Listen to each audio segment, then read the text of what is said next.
Assalamualaikum warahmatullahi wabarakatuh. Selamat pagi siswa-siswi SMA se-Sulawesi Selatan. Bagaimana kabarnya hari ini? Semoga dalam keadaan sehat. Teruntuk Bapak Ibu Guru, saya ucapkan terima kasih karena telah mendampingi siswa-siswi kita untuk belajar hari ini. Dari Studio Dinas Pendidikan Provinsi Sulawesi Selatan dalam program Smart School, Generasi Smart, Berkarakter, Cerdaski.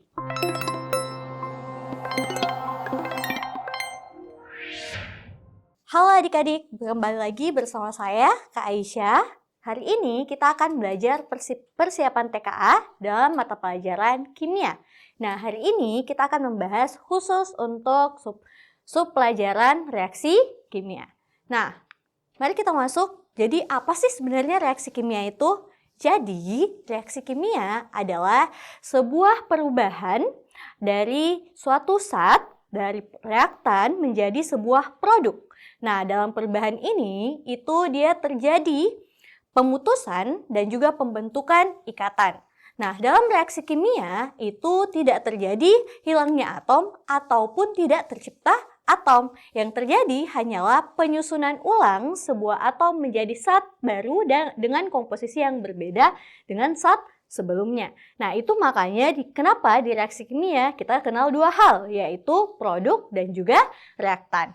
Nah, hari ini kita akan belajar bagaimana ciri-ciri reaksi kimia itu terjadi. Nah, sekarang kita bisa lihat di sini teman-teman. Yang pertama itu ada perubahan suhu.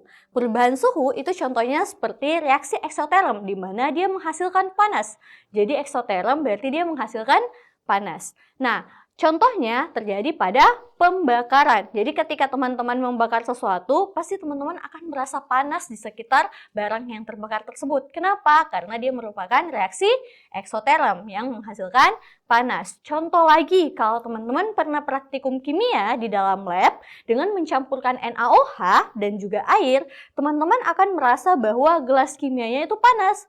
Kok kenapa bisa ya?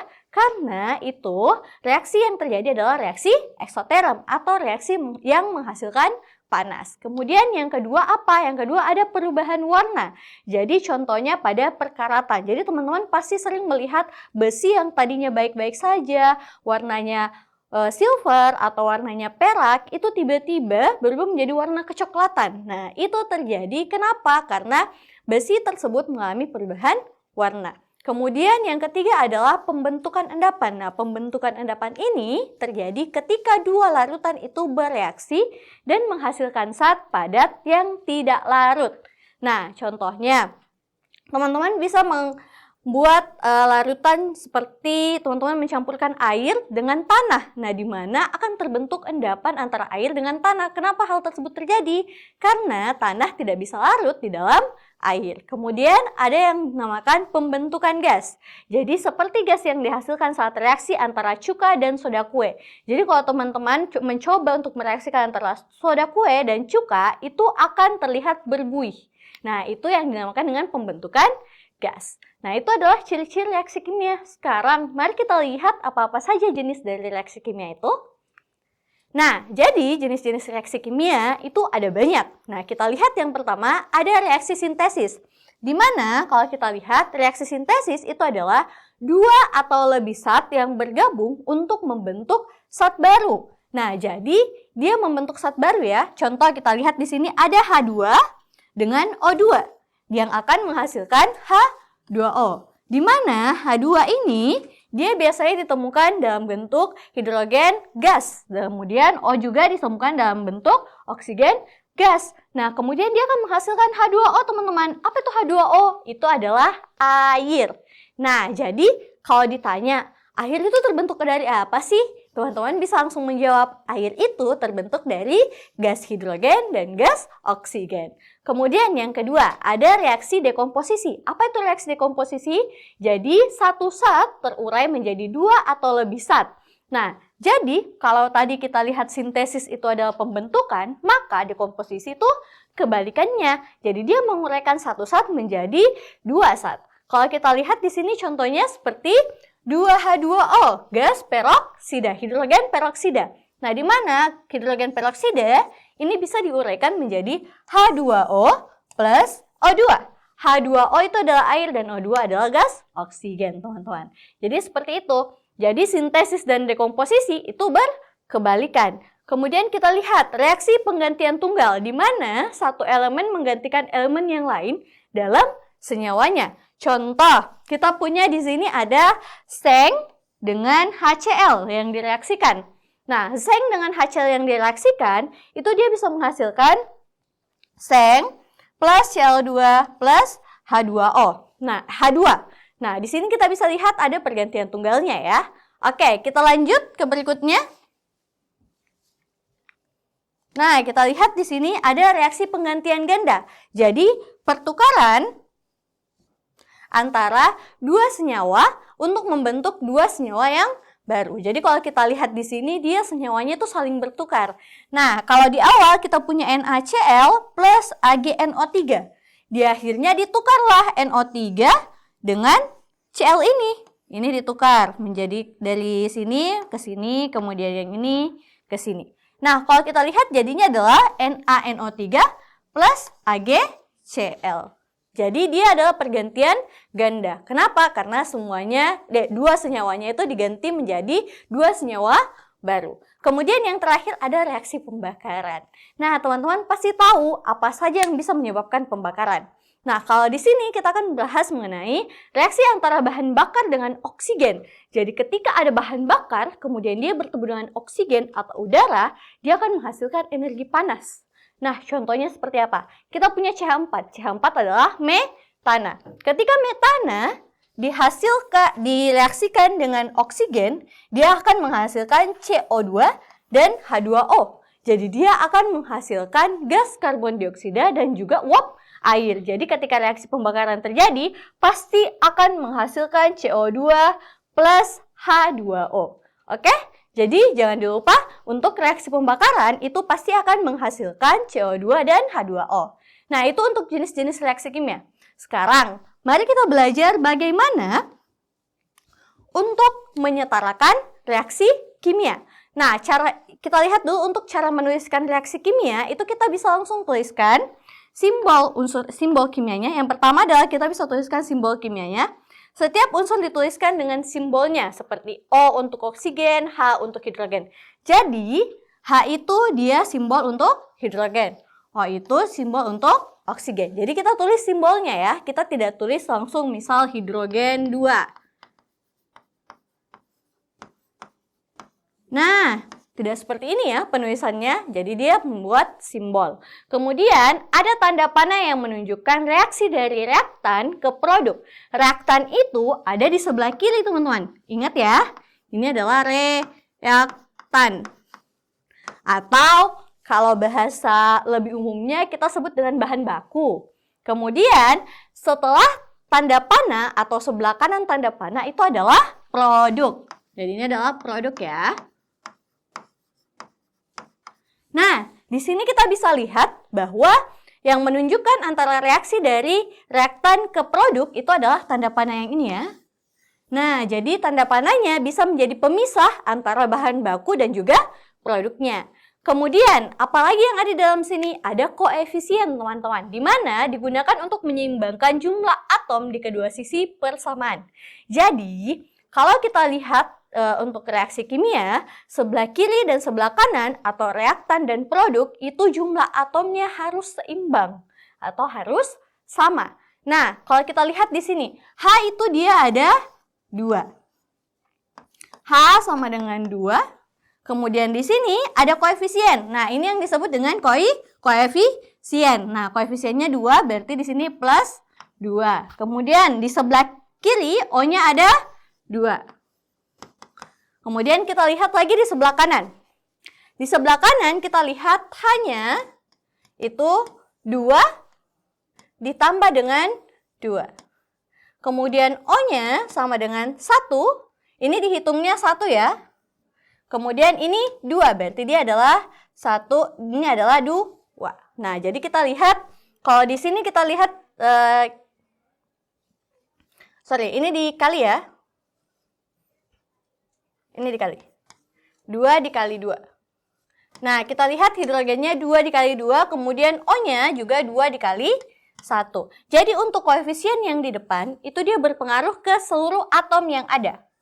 Jadi semua atom itu dia rangkul. Nah, dia ambil ke semua atomnya. Kalau dia koefisiennya ada di bawah, seperti ini, berarti dia hanya mencangkup simbol yang ada di depannya. Jadi kalau kita lihat di sini, hidrogen dia ada 4, kemudian oksigen dia ada 2, kemudian hidrogennya ada 4, oksigennya ada 2. Berarti sebelah kiri dan sebelah kanan, dia sudah, jumlah atomnya sudah sama. Jadi dia menyeimbangkan, koefisien itu gunanya untuk menyeimbangkan sebelah kiri dan sebelah kanan.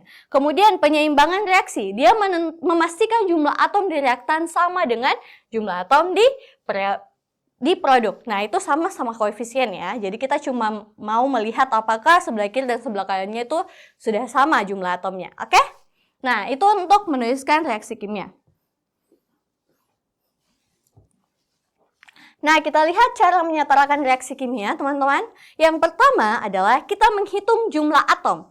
Kalau kita hitung jumlah atomnya, kita lihat di sini, di sebelah kiri, jumlah atom Mg itu ada berapa banyak sih? Mg sama dengan 1. Kenapa saya bisa bilang 1? Karena di sini tidak ada koefisiennya, di sini juga tidak ada koefisien. Maka kita anggap bahwa atomnya ada 1. Kemudian O-nya ada berapa? O-nya ada 2. Nah, kalau kita lihat Mg-nya 1, O-nya 2. Kita lihat sebelah kanan. Di sebelah kanan, Mg-nya tidak ada koefisien di sini dan tidak ada koefisien di sini. Jadi kita tulis Mg sama dengan 1. Untuk O-nya tidak ada koefisien dan tidak ada koefisien, berarti O sama dengan 1. Nah, kita lihat apa sih sebenarnya yang berbeda dari sini? Kalau kita lihat yang berbeda dari sini itu adalah jumlah O-nya. Sebelah kiri jumlah O-nya ada 2, sebelah kanan jumlah O-nya ada 1. Nah, kita lihat, kita setarakan dulu kation atau logam. Kalau kita lihat di sini kationnya adalah Mg ya, tapi Mg-nya sudah setara. Karena Mg-nya sudah setara, kita lanjut ke unsur berikutnya, itu adalah atom H ataupun atom O. Untuk atom H atau atom O, itu kita berikan prioritas paling akhir ya teman-teman. Kenapa? Karena atom A, atom H, dan atom O itu dia gampang berubah. Nah, kita lihat di sini, untuk atom O-nya ini ada 2, dan di sini ada 1. Karena dia ada 1, berarti untuk mendapatkan 2, kita kali dengan 2. Berarti di sini kita kali 2. Nah, karena kita kali 2, berarti di sini O-nya sudah dapat. Kita tulis ulang. O sama dengan 2. Karena O-nya sama dengan 2, Mg-nya otomatis juga berubah. Jadi Mg-nya sama dengan 2. Nah, apakah sudah setara? Di sebelah kiri kita lihat Mg-nya masih 1. Nah, supaya dia sama-sama 2, berarti kita tulis di sini 2.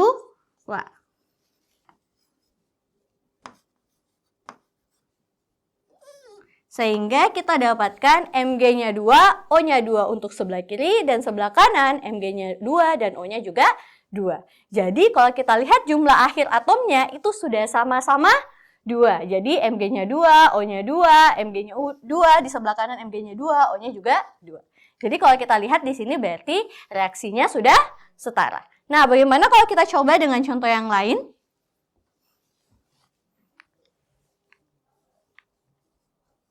Nah, kita lihat di sini. Ada Fe plus O2 menghasilkan Fe2O3, teman-teman. Nah, kita bisa lihat di sini untuk Fe2O3, kita lihat Fe itu dia jumlahnya ada 1. Nah, kemudian O jumlahnya ada 2. Kemudian kalau kita lihat di sini, Fe jumlahnya itu ada 2. O-nya sama dengan 3. Nah, untuk menyetarakannya, berarti kita bisa tulis di sini karena Fe-nya 2, berarti Fe yang sebelah kanan kita kalikan 2. Kenapa? Karena Fe merupakan kation. Jadi kita kerja terlebih dahulu Fe-nya. Jadi di sini Fe-nya ada 2. Nah, kalau kita lihat lagi, sebelah kanan O-nya 3, sebelah kiri O-nya cuma 2. Jadi teman-teman, ketika kita melihat bahwa ada yang sudah memiliki koefisien tapi tidak setara, kita akan menambahkan kepada koefisien yang kurang. Jadi supaya dia sama-sama 3, kita bisa tulis 3/2. Nah, kenapa 3/2? Nanti 2-nya bisa dicoret dengan yang ini. Jadi sama-sama 3. Atau teman-teman juga bisa tulis 3/2. Kemudian nanti seluruh reaksi ini akan dikalikan dengan 2. Jadi teman-teman bisa tulis sekarang Fe-nya di sini ada 2, kemudian di sini ada 3, kemudian Fe-nya 2, O-nya ada 3. Jadi dia sudah sama-sama setara. Nah, kalau kita lihat lagi berikutnya ada Na plus H2O, teman-teman. Kalau kita lihat Na di sini ada 1. Kemudian H-nya sama dengan 2, O-nya sama dengan 1. Kalau di sini kita lihat Na-nya sama dengan 1, O-nya sama dengan 1, H-nya sama dengan 3. Ini 1 dan ini 2. Jadi 3. Nah, karena di sini ada 3, berarti kita bisa tulis. Di sini kita bisa tulis saja langsung di H-nya. H-nya itu karena kita kelebihan H di sebelah sini, berarti kita bisa tulis yang di sininya 1/2. Nah, kenapa 1/2? Nanti 2-nya akan dibagi dengan 2 yang ini sehingga kita mendapatkan 1. Berarti H-nya sama dengan 2. Nah, atau teman-teman bisa lanjutkan untuk mengalikan antara 2 ini dengan keseluruhan reaksi. Jadi, ketika dikali 2, maka kita dapat 2Na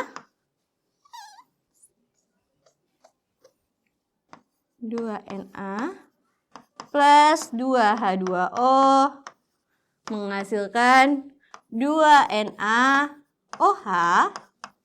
plus H2. Nah, coba kita hitung sebelah kiri dan sebelah kanannya. Sebelah kiri Na-nya ada 2, sebelah kanan Na-nya ada 2. Kemudian sebelah kiri hanya ada 4. 2 kali 2 sama dengan 4. Sebelah kanan 2 kali 1, 2 tambah 2 sama dengan 4. Sebelah kiri O-nya ada 2 kali 1 sama dengan 2. Sebelah kanan O-nya ada 2 kali 1, 2. Berarti kita bisa lihat bahwa dia sudah setara ya teman-teman. Kalau kita lihat dari sini, dia ternyata sudah setara. Jadi bisa kita gunakan 1/2 di sana atau kita bisa mengalihkan 1/2-nya dengan 2. Oke? Itu untuk contoh soal yang ini. Nah, mari kita lihat untuk contoh soal berikutnya. Nah, untuk contoh soal berikutnya teman-teman, kita dapat C3H8 ditambah dengan O2 menghasilkan CO2 plus H2O. Jadi ingat ya, ketika ada pembakaran, itu akan menghasilkan CO2 plus H2O kalau dia adalah pembakaran hidrokarbon yang mengandung karbon. Nah, kalau kita lihat di sini, C-nya ada 3 sebelah kiri. C sama dengan 3, H sama dengan 8, dan O sama dengan 2. Kalau kita lihat sebelah kanannya, C sama dengan 1, O sama dengan 2, kemudian O sama dengan 3, kemudian H sama dengan 2. 3-nya dari 2 tambah 1 ya, jadi 2 tambah 1 sama dengan 3. Nah, kita dapatkan hasil yang seperti ini. Mari kita setarakan. Untuk menyetarakannya, kita mulai dari C terlebih dahulu. Karena C-nya di sini ada 3, berarti sebelah kanan juga harus punya 3. Karena sebelah kanan cuma 1, berarti kita kalikan dengan 3. Berarti otomatis C-nya sudah berubah menjadi 3. C sama dengan 3. Kemudian kalau kita lihat H, O terakhir ya, H itu ada 8. Kalau di sebelah sini dia cuma ada 2. Jadi untuk dapat 8, 2 dikali dengan 4. H sama dengan 8. Kemudian kalau kita hitung O-nya, sebelah kanan tentu pasti akan lebih banyak dibanding sebelah kiri. Jadi kita hitung O-nya sebelah kanan dulu. 3 dikali 2 sama dengan 6. 4 dikali 1 sama dengan 4. 6 tambah 4 sama dengan 10. Jadi O-nya sama dengan 10. Sebelah kiri O-nya baru 2 ya teman-teman. Nah, O-nya baru 2. Karena O-nya baru 2 berarti untuk dapat 10 O-nya akan dikali dengan 5. 5 kali 2 sama dengan 10. Berarti kita dapat C sama dengan 3, H sama dengan 8, dan O sama dengan 10. Nah, jadi hasil akhirnya apakah sudah sama? Sudah sama ya?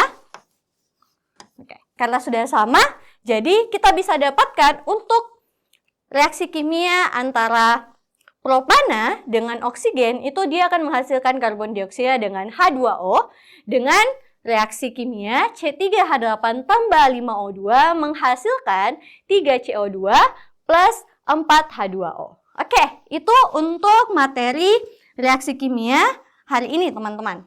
Mungkin itu saja materi kita hari ini dan mungkin kita akan lanjutkan untuk materi berikutnya. Jadi, sekian dari saya. Assalamualaikum warahmatullahi wabarakatuh dan selamat pagi. Sampai jumpa lagi.